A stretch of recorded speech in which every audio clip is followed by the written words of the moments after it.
So everyone in your company finally agrees that the old HR model needs to get torn down. Good. But here's something to think about. The person your company is about to hand the sledgehammer to is the one most likely to swing it at the wrong wall and feel completely sure about it while they do it.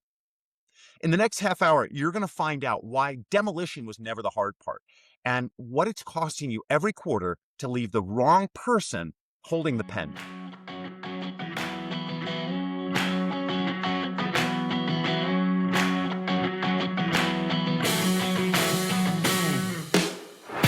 Hey there, senior leader, and welcome to the Talent Sherpa Podcast. This is where CEOs and CHROs learn to run talent like a business system. It's a Thursday episode, so you get two of us today, and I'm your host, Jackson Lynch. I'm joined by my co-host, Scott Morris. He is, as you know, a former CHRO with all the scar tissue to prove it, the only man alive who could publish a manifesto called Dismantle HR and still get invited to keynote the HR conference for some reason. And he's also, as you know, the founder of Propulsion AI. So, Scott, you wrote a piece called Dismantle HR. And to be fair, I wanted to disagree with most of it, but I couldn't. I agree with almost all of it. You got to tear the old function down, move the work that was never HR's to where it belongs, build around the outcomes the business actually needs.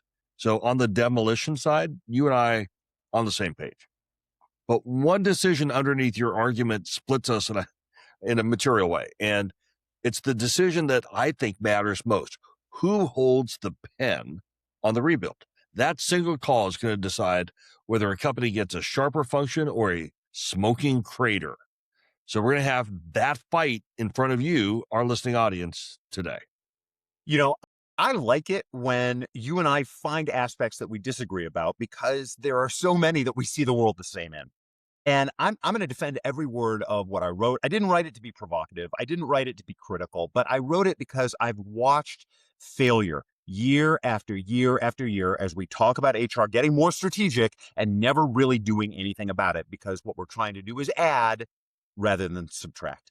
But I think you're right here in your disagreement. The split matters more than the 90% or whatever the percentage is that you and I share and agree about.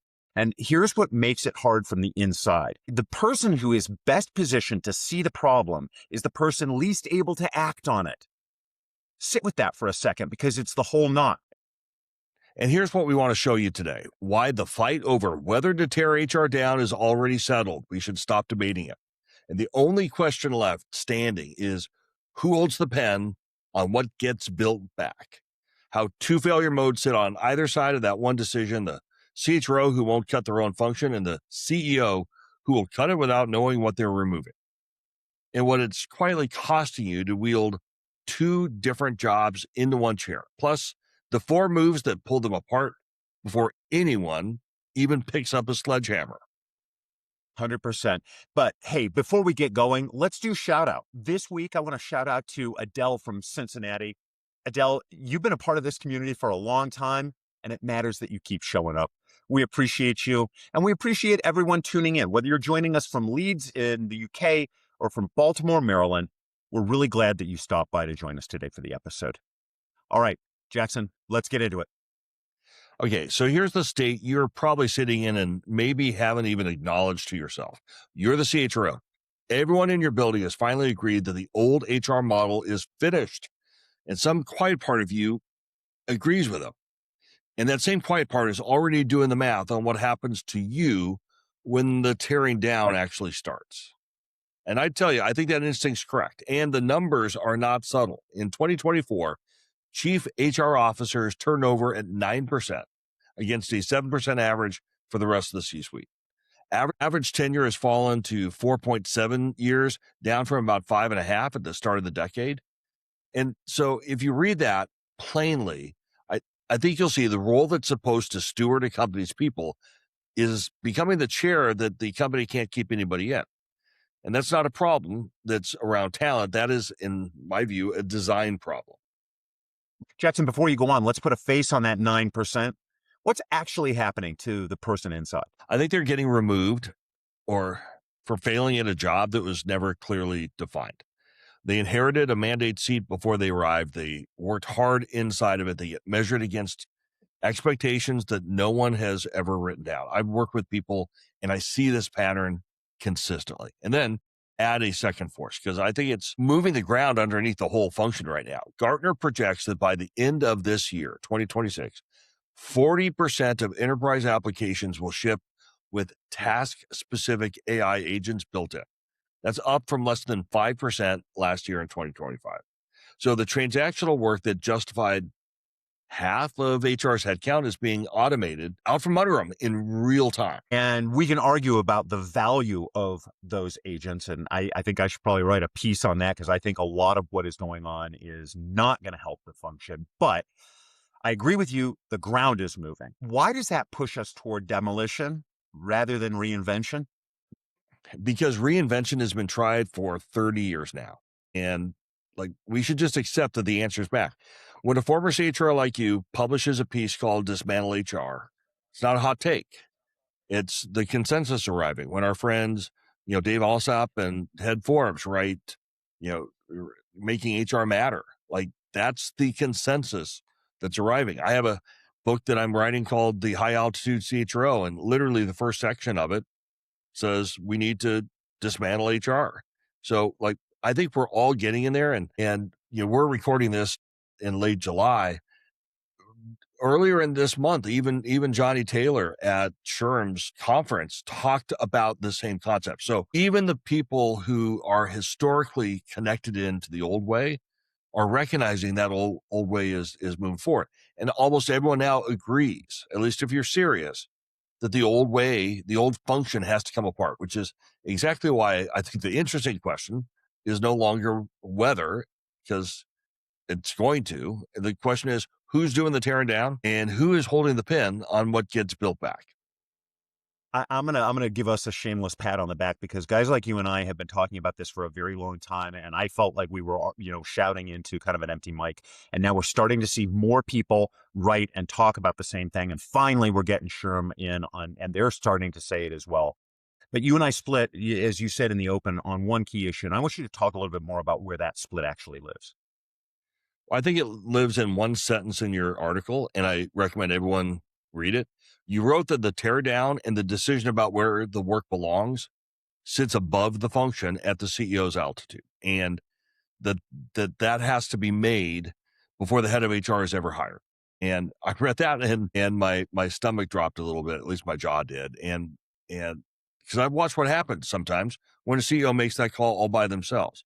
There's a version of the argument walking around in the wild with none of your craft. For example, Chamath Palihapitiya, who's on the All In podcast, he said on a podcast a while back and argued, in effect, just get rid of HR, hand the paperwork to a lawyer, let the business people run the business. That's your sequence stripped of all of its sophistication and subtlety. It's the same opening move, much cruder hand. And the cruder hand then shows up far more often than the careful one. And that's the stake. So that's my view. At least I'd love to hear yours. So let me hear your defense because you're brilliant and I'm sure you have a good one. So, let me add to your examples though, because I think, and you and I have done an episode about this one before. Ryan Breslow, I think, is an example of exactly what you're talking about. And I've sent a copy of my article to him, and I hope he reads it because he needs a guy like you to come in and help him. Let me defend it by naming two things that sound like wisdom and they're quietly wrong. The first is the one that you're leaning on, that the head of HR can be the one to tear down the HR function. That feels right because who knows the function better? But look at the incentive, or maybe better said, the disincentive to do that. A CFO, Jackson, can shrink the size of their team and it reads like discipline because finance is measured on outcomes and it always has been. But HR doesn't have that measure of its worth. And for the time that I've spent, the 25 or so years that I've spent in the profession, it never has. So the proof that we matter is really about activity. And if you ask the person whose value is defined by the size and busyness of their function to propose cuts to it, you're in effect asking them to erase the evidence that they're contributing value. And I think few people really can get over that hurdle and do it. The structure is going to punish those who try. So let's pause on that for a second because look, the disincentive is real. Where's the moment a leader actually feels it? Where do you always see it? follow the money. It's the budget conversation. A CHRO sits down to plan their year and sees three roles that a self-service agent could probably absorb. And every instinct that they have says that they've got to protect those roles because headcount is standing and standing feels like safety. And without it, do you really have a voice in the debate, like you and I like to say? And they don't, of course, frame it as self-protection. I wouldn't either. I didn't in the times that I've done it. They frame it as continuity, as risk, as we can't lose that capacity. And the reality is those people are probably doing some other things that are also important. And if you lost those people, you would lose those important things. So the logic is airtight from the inside. And the function stays exactly the size that it was for the reasons that felt responsible every single step of the way. Well, and that's fair, and it's uncomfortable, and it's probably PTSD from a lot of budget conversations that we've had where you actually you're fighting to keep the headcount that you have in most of these cases, unless you're having rapid growth. And so I totally get that. What's the other one? I can't fight this one. I think the second one is the belief that lets people kind of wave my whole argument away. It's the idea that the CHRO who could architect this the way that you want it to already exists, right? Sits in most companies. The high altitude, outcome fluent, willing to cut their own department leader. That person is real. I have met them. They are also incredibly rare. By the way, you're one of those people. I like to think I'm one of those people too. But you can't tell from outside which CHRO is that person and which one has learned to talk like them. And notice that the force is the same underneath both of those. The structure that rewards activity is the same structure that never grows the architect. So when you tell a CEO to hand the pen to their CHRO, you're telling them to, bet the entire rebuild on finding the exception in the dark with their own workforce at stake. And of course, if the CEO bets wrong, Well, then the disincentive wins quietly and the teardown never ever happens. And it doesn't happen, because the person is obviously resisting it, but the urgent overwhelms the important and then things happen and this fire comes up and the CHO runs the same function just with a new vocabulary. Everyone agrees the old model is dead and nothing moves because the person holding the pen had every reason not to use it. And that's why I say, at least in the beginning, it's got to live a level above. That's why I moved it a level up in the article. So before we get into what a leader should do, I want to pull this apart a little bit and talk about the thing behind the thing, because you described one loop and there's a second one that I think is sitting next to it. Your loop is in fact real. I can't argue with it. The CHRO whose worth is measured by activity is going to protect activity. So the function is going to have a hard time shrinking itself. Not going to argue that. But here's the loop you didn't name. The person we hand the pen to instead, the CEO, has all of the right incentives, but has all the wrong knowledge. They are measured on the outcomes, so they will cut. They may not think they're going to be here long enough. At least the tenure of the CEO position these days is such that they can probably guess that they won't be there when the chickens come home to roost. But if you give them a pen and you say, go do stuff, they've literally never designed a human operating system before. So they can't see what they're cutting and they probably can't see what they're saving. It's the right incentive. It's the wrong map. And a decisive person with the wrong map, they don't build a leaner function. They remove what they can't see value of with a high degree of confidence, and they do it over a weekend. I'm gonna ask you a question rather than jumping in with a comment, but you got to get me back to my Breslow example because I think that's exactly what happened, and I want to pull that apart a little bit more. Both of those loops, the one that I described, the one that you described, they're both running at once. Which one do you think is more expensive? Yeah, they're both expensive and just in different ways, I think. The disincentive loop is going to cost you a function that won't shrink. And the competence loop is going to cost you a function that gets amputated by someone who thought that the part that they removed was just overhead. One's going to stall you. One is a one-way door. It's irreversible. It's an irrevocable bet. And somewhere in the messy middle, which is, by the way, where most of our economy lives, and the CEO is I've never even seen what a high altitude CHRO does and operate the second loop. is the one that's going to fire. So I think we have both loops on the table now. Mine says the CEO can't see what they're cutting. Yours says the CHRO won't cut at all because of the incentives. Given both are true in a lot of cases, like what's the frame that ends up getting a leader out of the trap instead of only choosing which failure they'd prefer to experience?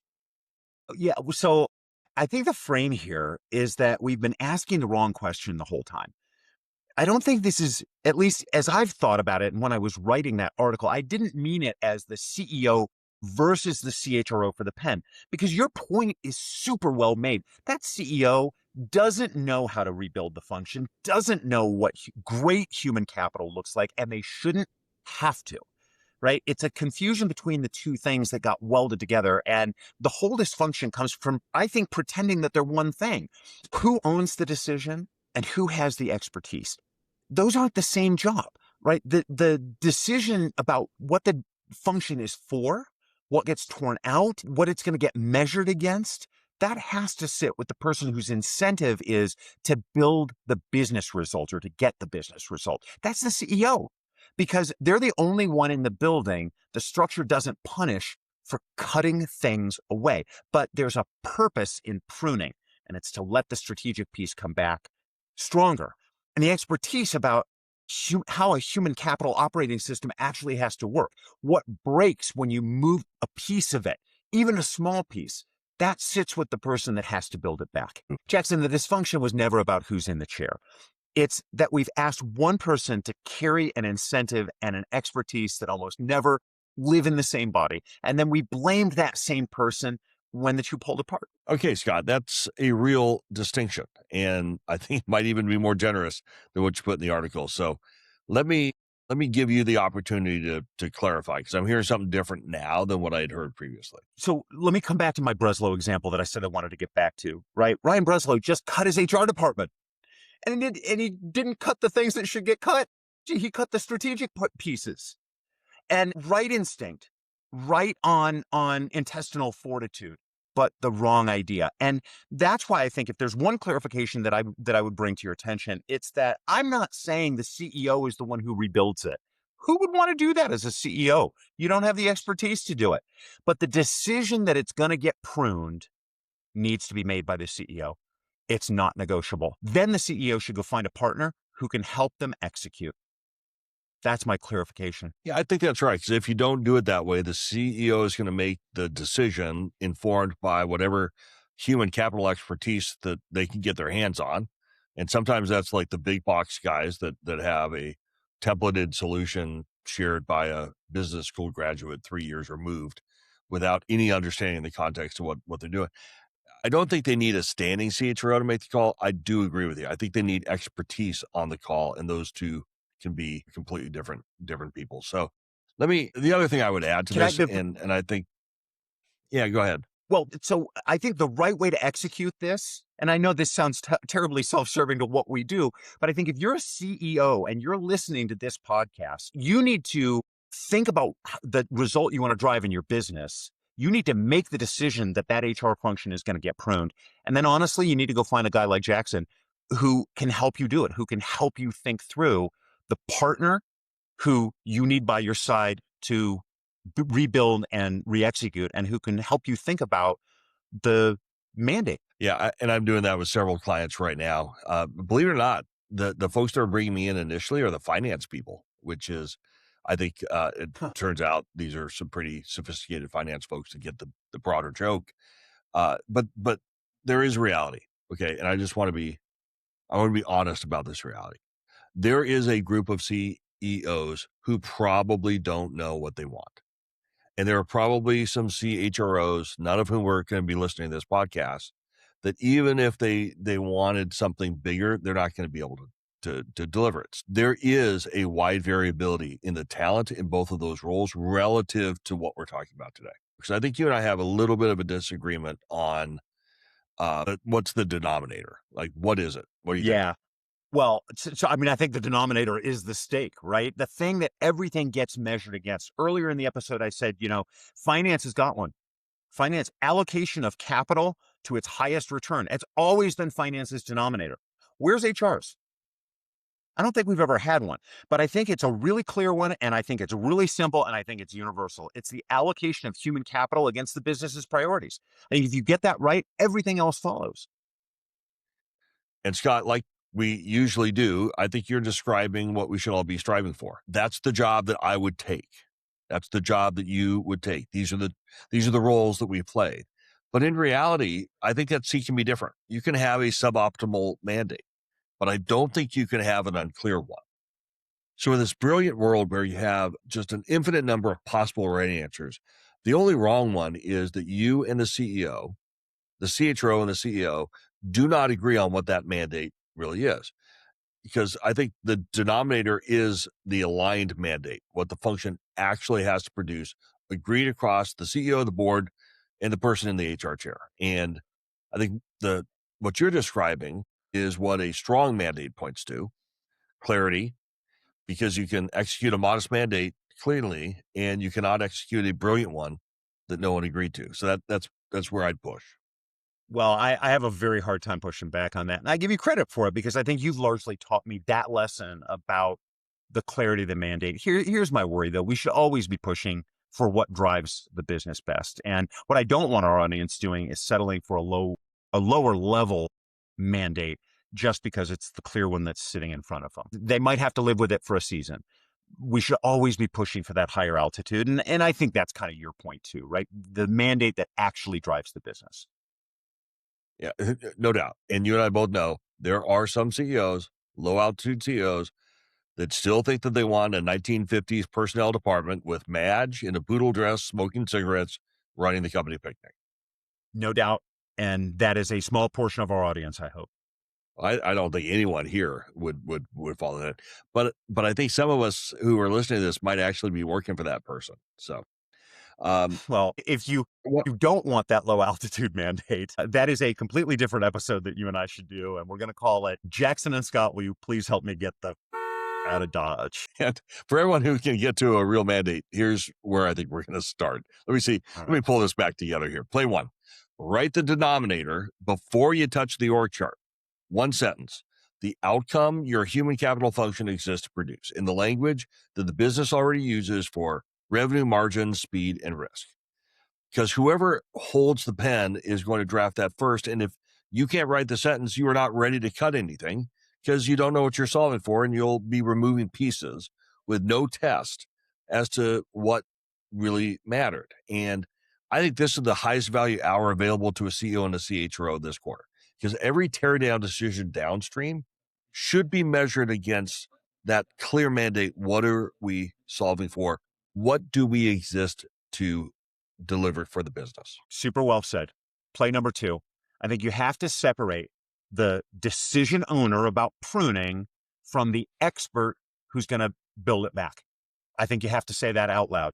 Name who owns the call, who informs it. Make them two different names and two different roles is what I think you should do. If if you're the CEO, you own the decision because your incentive is the result.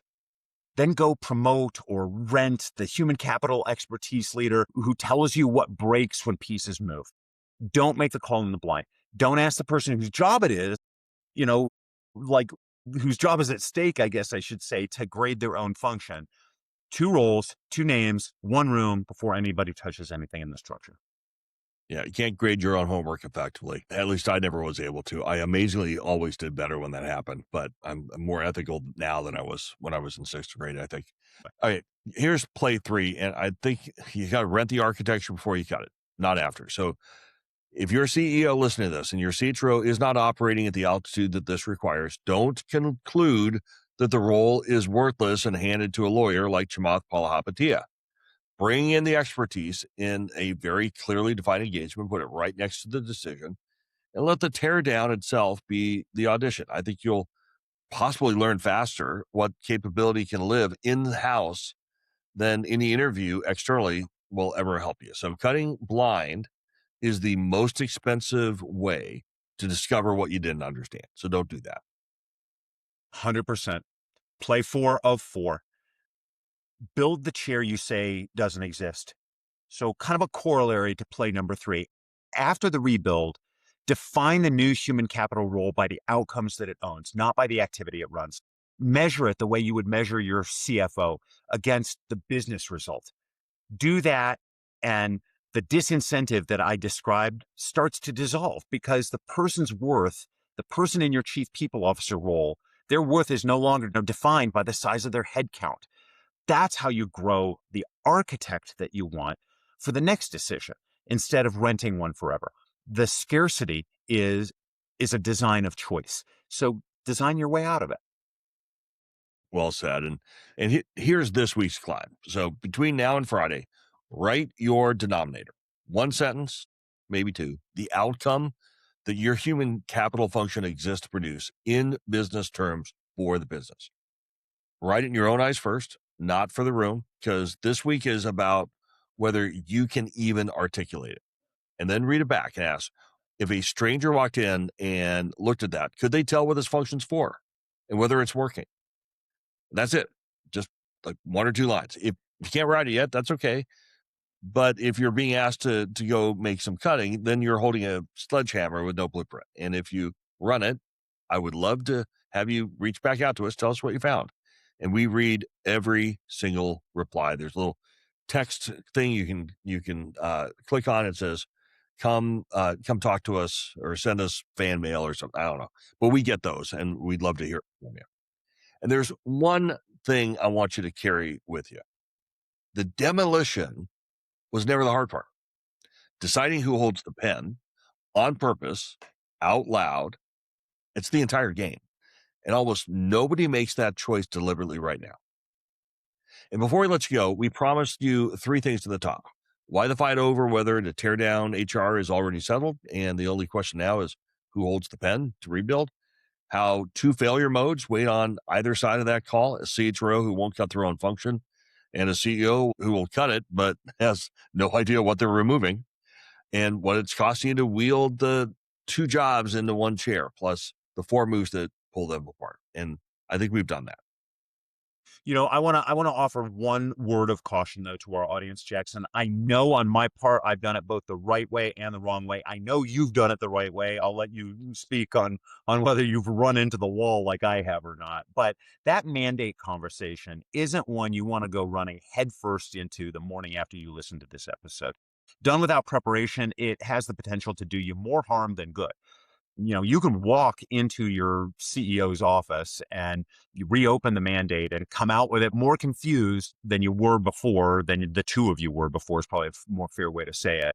Or you can lock in a lower level altitude version that you're going to have to live with for a couple of years. It's a high stakes conversation, and it's easy to get wrong in public. So you need to be thoughtful and deliberate about it. I strongly recommend call for some advice, get a consultation first, and then go have it, because it's the right conversation to have. You just got to have it carefully.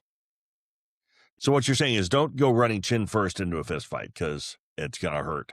I've done it both literally and figuratively. So Me too. look, one more thing before you go. And I want to talk to the audience here. You right about now, you're probably thinking I'm going to sell you something, as we've been doing that on the pitch at this part of the podcast. Fair enough. It's what I do for a living, of course. But that's not what I'm asking you for right now. The ask is way more simple. I just thought maybe you and I can get on the phone for 30 minutes and you can tell me what's really going on. And I can try to help you see the board clearly, and maybe even share some ideas about what to do next. And if I can help you fix it, that's great. I'll show you how. And if I can't, you're still going to walk away with way more clarity than you walked in with. And that's a pretty good outcome too. So if you're interested, there is a link in the show notes. And that's the summit for today. I just want to say thank you for climbing with us and for being a part of this community of senior leaders who steadfastly refuse to treat talent as an afterthought. Until next time, keep raising the bar. Hold the pen to your own architecture and keep on climbing.